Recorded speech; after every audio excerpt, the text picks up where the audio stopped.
Hello, my name is Irú Milesi. I'm 17 years old, and right now I am where I grew up in the eco village called La Comarca.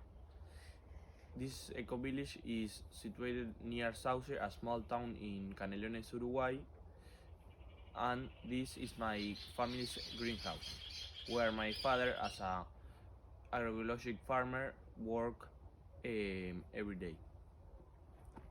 These vegetables are sold in my eco village and in some special organic agroecological markets. Thanks to growing up here, I learned the importance of different ecosystems and how they are connected to the food, to the to a sustainable food production. In Uruguay, mostly of the high-level education is situated in Montevideo.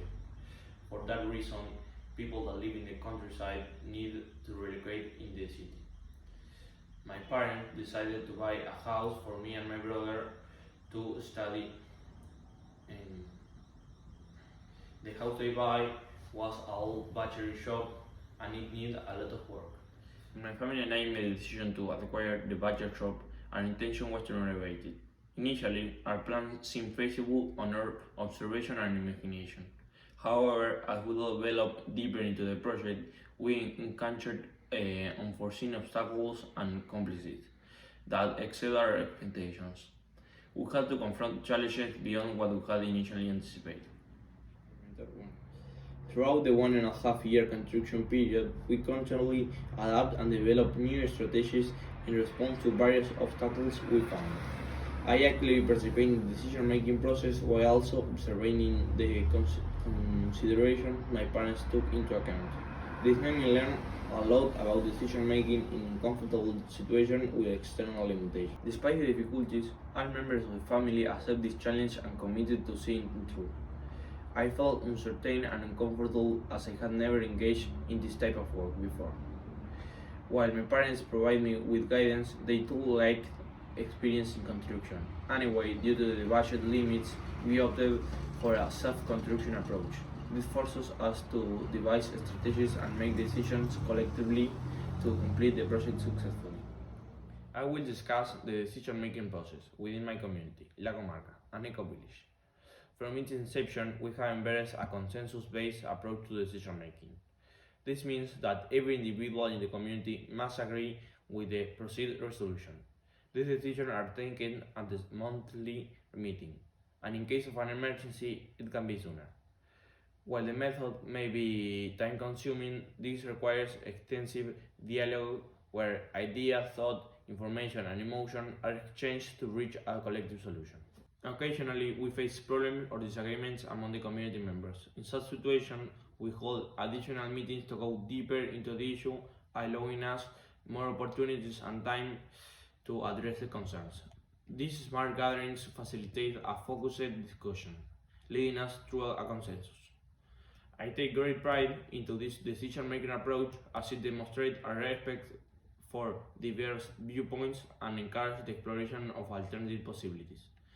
Often, our final decision exceeds the initial perspective brought during the meeting, offering a new and innovative outcome. This here is our town hall where we made the meetings and other kind of activities. Is food waste mostly a management-related problem, or is it a matter of habits and customs? Food waste is more or less 30% of the whole food production on the planet.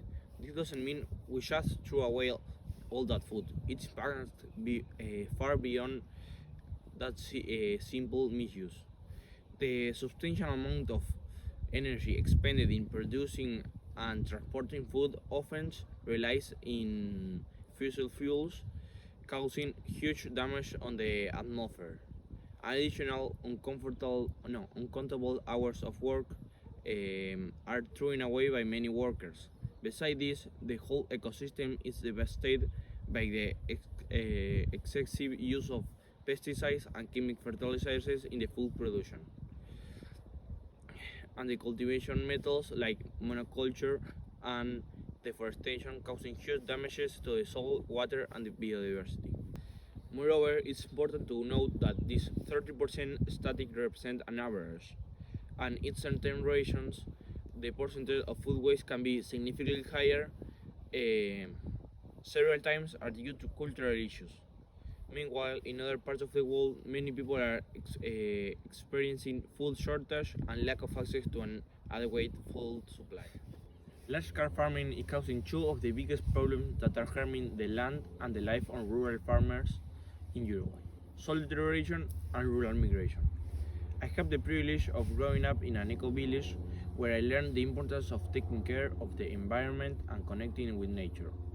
On the other hand, when I was a kid, I attended to a rural school near my house where I shared classes with friends whose parents were small conventional farmers.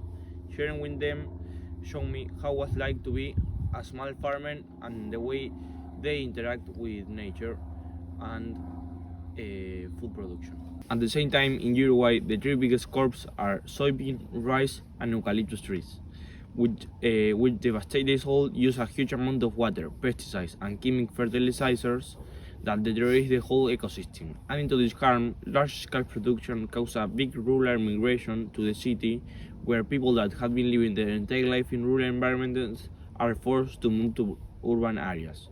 With this displacement, people lose their way of living, their culture, their friends, their neighbors, their social networks, and livelihoods, finding themselves in marginalized areas of the cities, working in precarious jobs and having a life that they don't want.